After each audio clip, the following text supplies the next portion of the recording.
Hello and welcome to The Essential Reads. My name is Isaac and my goal is to bring to you a bunch of classic audiobooks in an easy and accessible way. We are continuing with Crime and Punishment by Fyodor Dostoyevsky, and this is part 6, chapter 3. Let's begin. He was hurrying to see Svidrigailov. What he hoped to obtain from that man, he himself did not know. But in that man there was concealed some hidden power that held sway over him. Having once perceived this, he had been unable to rest, and now, moreover, the time was at hand. As he made his way along, there was one question that particularly tormented him.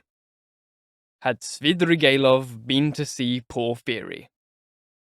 So far as he could judge, he was ready to swear that he had not.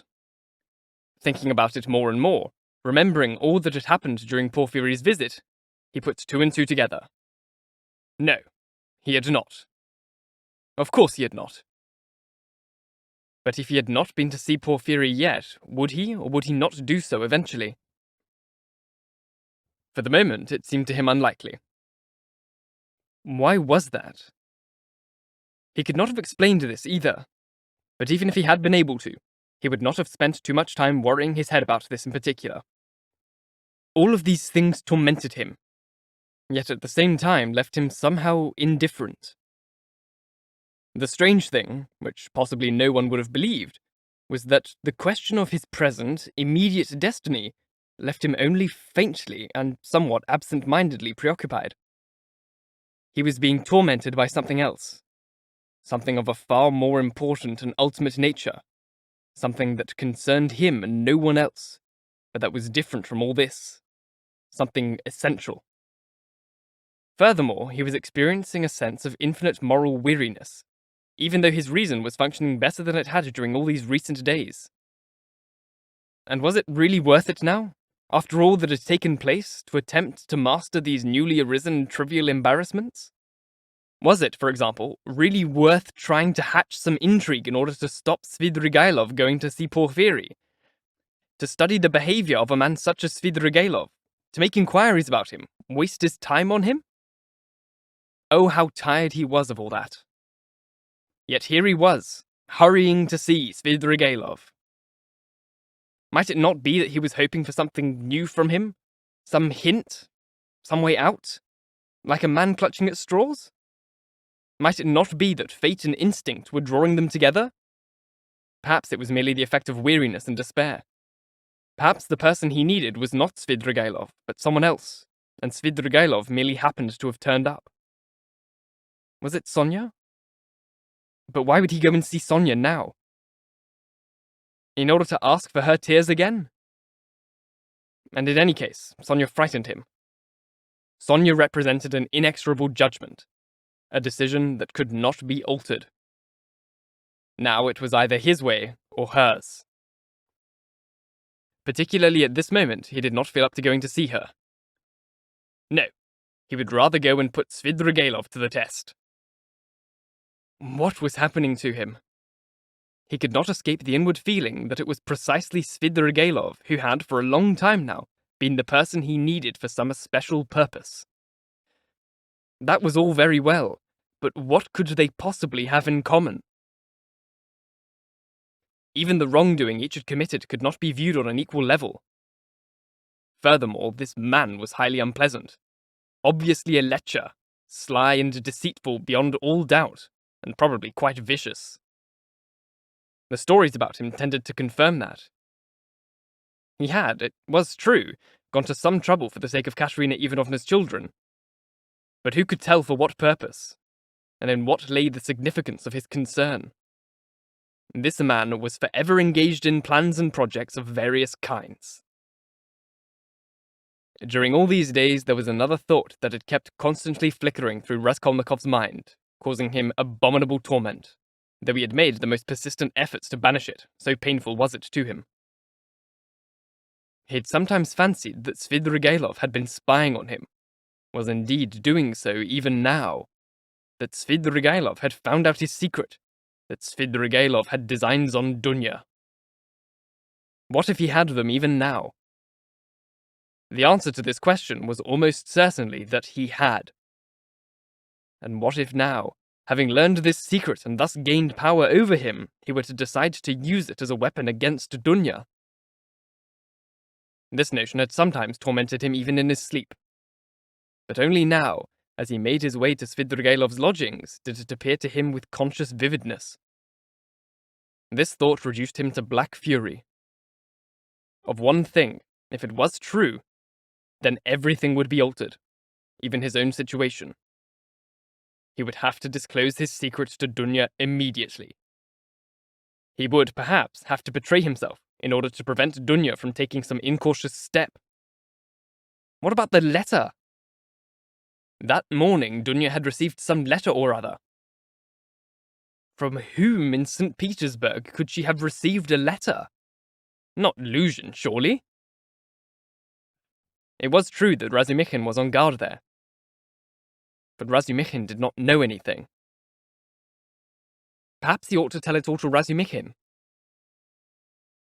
Raskolnikov considered this prospect with loathing. Whatever happened, he must see Svidrigailov as soon as possible, he decided to himself conclusively. The important thing now, thank God, was not so much the details as the essence of the matter. But if he was capable of it, if Svidrigailov was pursuing some intrigue against Dunya, then... So tired had Raskolnikov become after all this time, this long month, that he was by now unable to resolve such questions other than by one simple decision. Then I shall kill him, he thought in cold despair. A feeling of heaviness constricted his heart. He came to a standstill in the middle of the street and began to look around him. Which way was he going? And where had he reached? He was on Prospect, some 30 or 40 yards from the Haymarket, which he had just crossed. The whole of the second floor of the building on his left was taken up by an inn and an eating house. All the windows were wide open. The inn, to judge by the moving figures at the windows, was packed full of people. The saloon was overflowing with the sound of choral singing, the rasp of a clarinet and a violin, and the loud beat of a Turkish drum. Female shrieks could be heard. He was on the point of going back, puzzled as to why he had turned onto Prospect, when suddenly, in one of the open windows at the far end, sitting right by the sill, at a tea table, pipe in mouth, he caught sight of Svidrigailov. This gave him a terrible shock amounting almost to terror. Svidrigailov was watching him and studying him in silence. What also caused Raskolnikov an instantaneous shock was the fact that Svidrigailov seemed to be on the point of getting up in order to slip away while still unnoticed. Raskolnikov immediately tried to make it look as though he had not spotted him, gazing reflectively to one side, while all the time continuing to observe him out of the corner of his eye. His heart was beating anxiously.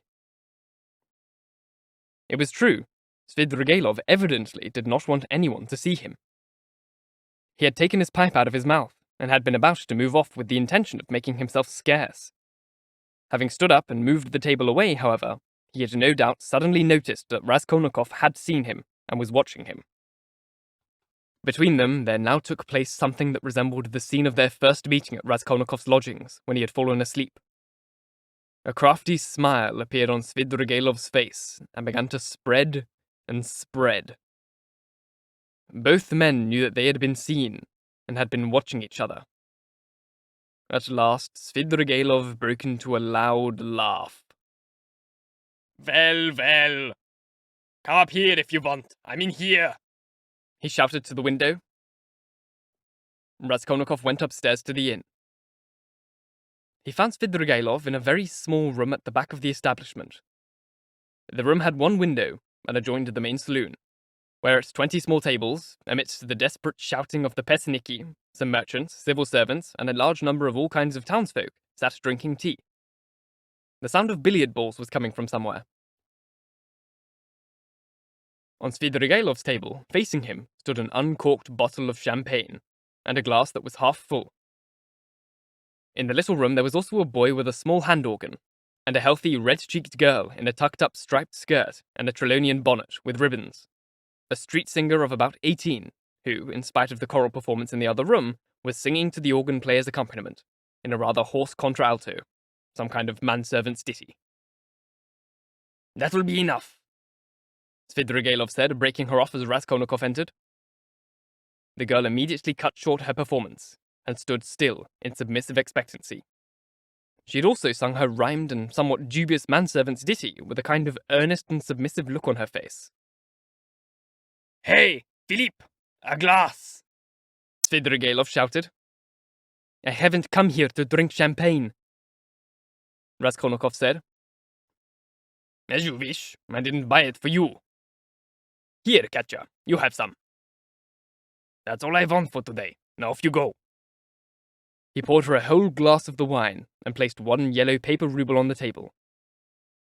Katya drank down the glass in one, the way women do, that is to say, in a dozen swallows, took the banknote, kissed the hand of Svidrigailov, who with the utmost gravity permitted her to do so, and left the room, the boy with the hand organ trailing out after her. They had both been summoned up from the street. Svidrigailov had hardly spent a week in St. Petersburg, but already everything around him was on some sort of patriarchal footing. The inn's manservant, Philippe, was by now a friend and grovelled in civility. The door that led through to the saloon could be bolted. In this little room, Svidrigailov was quite at home, and the likelihood was that he spent whole days in it. The inn was dirty, wretched, and not even of average quality. I was on my way to see you. You're the very person I'm looking for, Raskolnikov began. But why on earth did I suddenly take the turning onto Prospect after I'd crossed the Haymarket? I never come this way. I never look in here. I always turn right after the Haymarket. And this street doesn't even lead to where you live. Yet I'd just turned the corner and there you were. It's strange. Why don't you just say it's a miracle? Because it may only be an accident. Oh, but what's the matter with all these people? Svidrigailov said, breaking into laughter. They won't admit the existence of miracles even though they secretly believe in them. I mean, you say yourself that it may be only an accident. You have no idea how many wretched little cowards they are in this town on the question of having one's own opinion, Rodion Romanich. I don't mean you. You have your own opinion and have not been afraid to have it. It is for that very reason that you drew my curiosity. Was that the only reason? Why, it's sufficient, isn't it? Svidrigailov was evidently in a simulated condition, but only slightly so. He had drunk only half a glass of the champagne. I seem to remember that you came to see me before you found out that I was capable of having what you call my own opinion, Raskolnikov commented. Oh, but things were different then. A man's footsteps lead him to all sorts of places. But as far as the miracle's concerned, I would say to you that I think you've spent the last 2 or 3 days asleep. It was I who suggested this inn, and it was no miracle that you came straight here. I myself explained to you how to get here, told you what street it was on, and the times at which you could find me here. Remember? No, I've forgotten, Raskolnikov answered with some surprise. I can believe it. Twice I've told you. The address must have imprinted itself on your memory automatically. You also took the turning along here automatically, and you went straight to the right address without being conscious of it. Even as I was telling you, I didn't have much faith that you'd taken it in. You certainly give yourself away, Rodion Romanich. And there's another thing. I'm convinced that there are many people in St. Petersburg who talk to themselves as they go about. This is a town of semi-lunatics. If you had any seats of learning in this place, the medical men, the jurists, and the philosophers would be able to conduct the most valuable investigations into St. Petersburg, each according to their speciality. There aren't many places where there are so many gloomy, harsh, and strange influences on the soul of man as there are in St. Petersburg. Think what the climatic influences alone of Earth.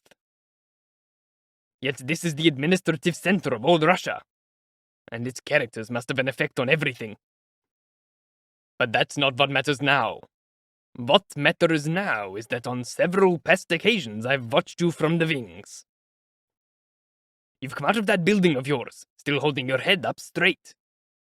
By the time you've gone 20 paces, you've begun to lower it, and you're folding your hands behind your back.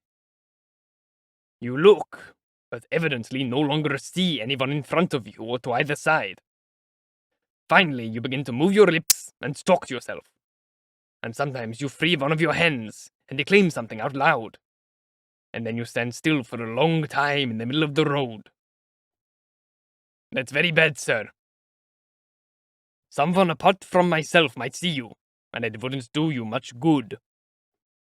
It's all really much of a muchness to me, and I'm going to try to cure you.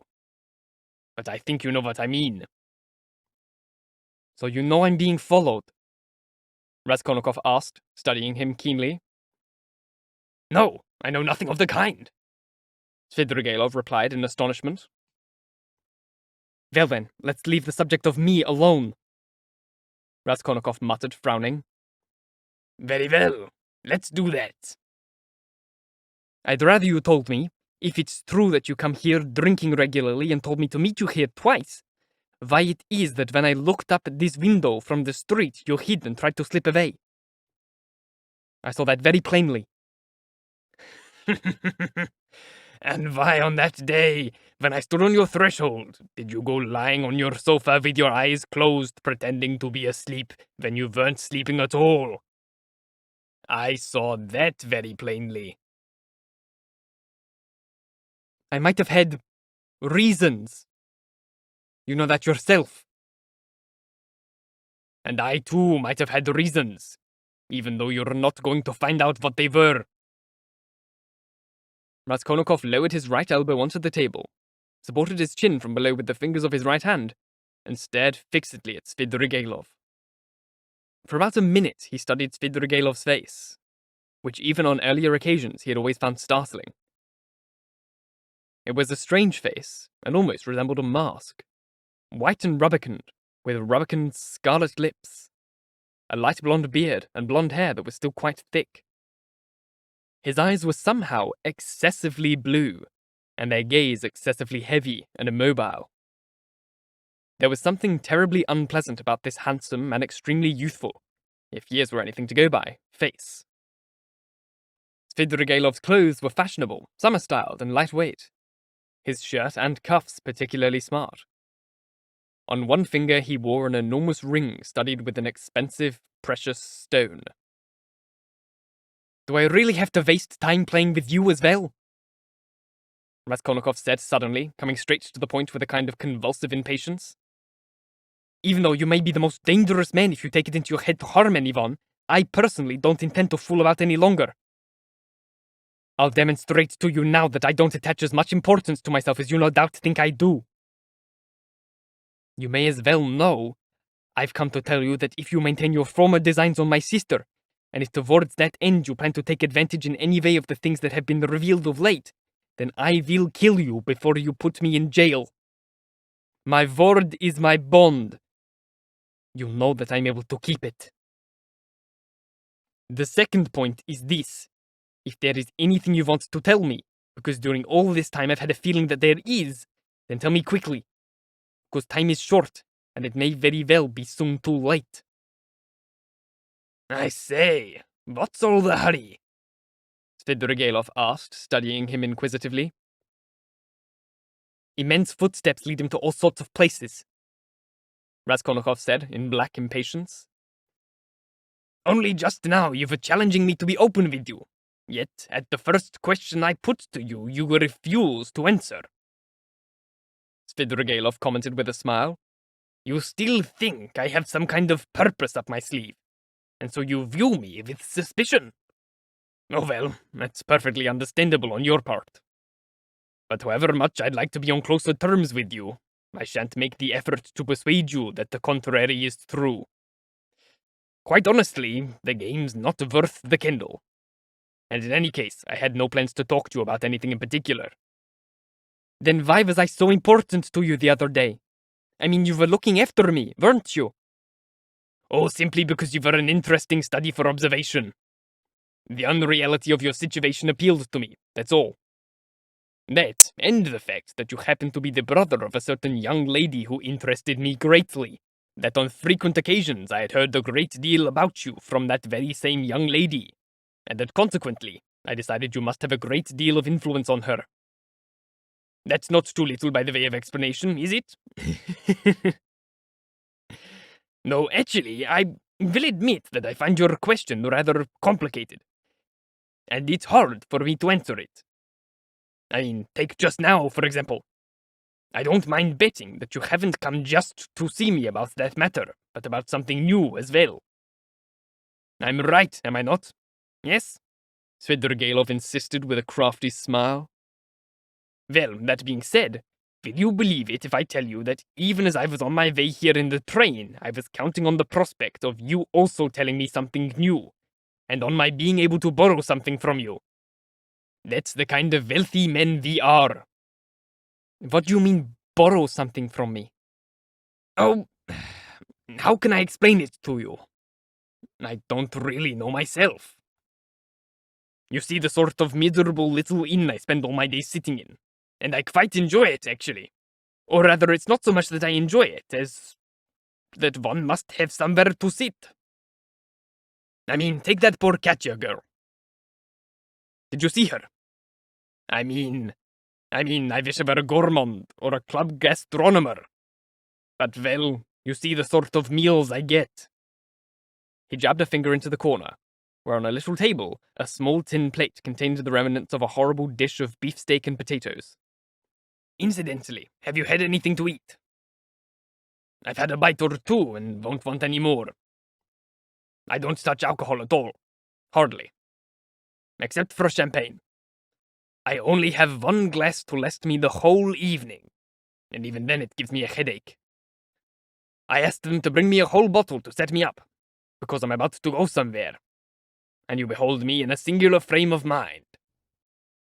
That's why I attempted to hide just now like a schoolboy, thinking you'd slow me up. But it seems... He took out his watch. I can be with you for an hour. It's 4:30 now. You know, I sometimes wish I were something. Oh, a landowner, or a father, or an ulan, a photographer, or journalist. But I'm nothing. I've no specialism. Sometimes I get very bored. Actually, I really did think you might have something new to tell me. What sort of man are you? Why have you come to town? What sort of man am I? You know the story. A member of the gentry, served 2 years in the cavalry, then loafed around here in St. Petersburg for another 2, then got married to Marfa Petrovna and went to live in the country. That's my biography. They say you're a gambler. No, what sort of gambler am I? I cheat at cards. I don't gamble. So you were a card sharp when you lived here before? Yes, that's right. Well, did you get horsewhipped? It happened. Why? Well, in that case, you must have had the opportunity of challenging people to duels. As a rule, that makes one's life more interesting. I shan't contradict you, but I'm afraid I'm not given to philosophizing. To be perfectly honest with you, I came here more on account of the women. Even though you've only just buried Marfa Petrovna? That's right. Svidrigailov smiled with a disarming candor. So what? You seem to think there's something wrong about my mentioning women in that way. You mean, do I or do I don't think there's anything wrong about lechery? Lechery! So that's where you're leading. Well, actually, for the sake of order, I shall begin by answering your questions about women in general terms. You see, I have a weakness for idle chatter. Tell me, why should I restrain myself? Why should I give up women, since they're at least something I care about? It's a pastime at any rate. So the only thing you're sure of finding here is lechery. So what if it is?